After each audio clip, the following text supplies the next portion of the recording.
పెంచిన కరెంట్ ఛార్జీలను ప్రజలపై విద్యుత్ భారాలు మోపుతున్న చంద్రబాబు నాయుడు ప్రభుత్వం కూటమి ప్రభుత్వం పెంచిన విద్యుత్ ఛార్జీలను రద్దు చేయాలి.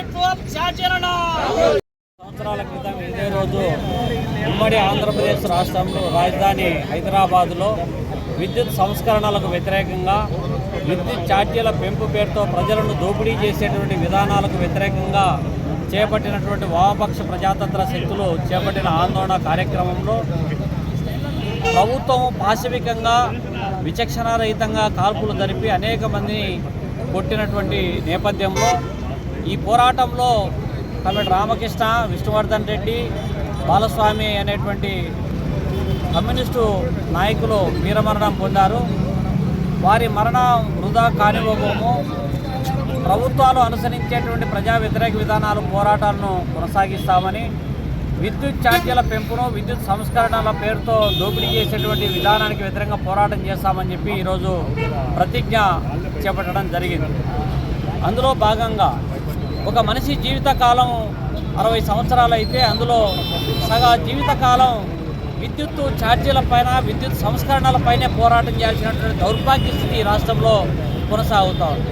పాలక ప్రభుత్వాలు ఎన్నికల ముందు మాత్రం సంస్కరణలు ప్రజల ప్రయోజనానికి ఉపయోగపడే విధంగా పటిష్టం చేస్తాం అని చెప్పి చెప్తా ఉన్నారు తప్ప ఆచరణలోకి వచ్చేటప్పటికీ ఏ ప్రభుత్వం చూసినా కూడా ఎన్నికల ముందు చెప్పినటువంటి వాగ్దానాల్లో ఒక్కటంటే ఒక్కటి అమలు చేయడంలే. గత ప్రభుత్వం బాదుడే బాదుడు అని చెప్పి అధికారంలోకి వచ్చింది.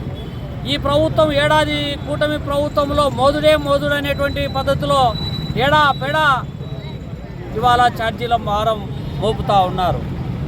ఇవాళ విద్యుత్తు విధానం ఏ విధంగా అయిపోయిందంటే కోతలు వాతలు ఏవైనా ప్రజలపైన మోపడము, ఆదాయం అధికారం మాత్రం అధికార పార్టీ నేతలు, అధికార పార్టీ మాటను ఉన్నటువంటి ఆదాని లాంటి కంపెనీల ప్రయోజనాలు నెరవేర్చేటువంటి పద్ధతిలో విధానాలు రూపకల్పన చేయబడతా ఉన్నాయి.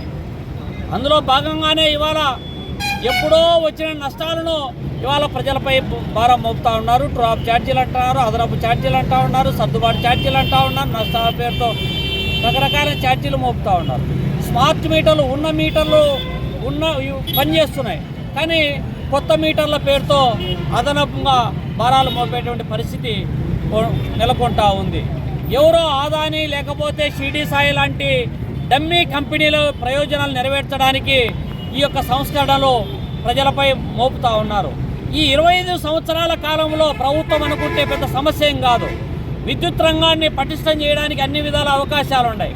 గతంలోనే మేము కోరాం, ఎలక్ట్రిసిటీ బోర్డు ఒకటిగా ఉన్నటువంటి దాన్ని నిలువున 4 భాగాలు డివైడ్ చేసి తద్వారా అనైక్యతను సృష్టించి ఆ సంస్థలను నిరంతరము ప్రైవేట్ కంపెనీలకు కట్టబెట్టి తద్వారా ప్రజలకు ప్రభుత్వానికి మధ్య ఏ విధమైనటువంటి రెస్పాన్సిబిలిటీ లేకుండా ఇవాళ పెట్రోల్ డీజిల్ ధరలు ఏ విధంగా అయితే పెంపుడు తగ్గుడు అనేటువంటిది ఏ విధంగా ఉందో, అంటే ప్రజల పట్ల ప్రజల సర్వీసు రంగాల పట్ల ప్రభుత్వం పూర్తిగా తప్పుకోవడానికి కావలసినటువంటి కార్యాచరణ చేస్తున్నటువంటి ఒక కుట్ర కావచ్చు, దుర్మార్గపూరిత చర్యలు కావచ్చు.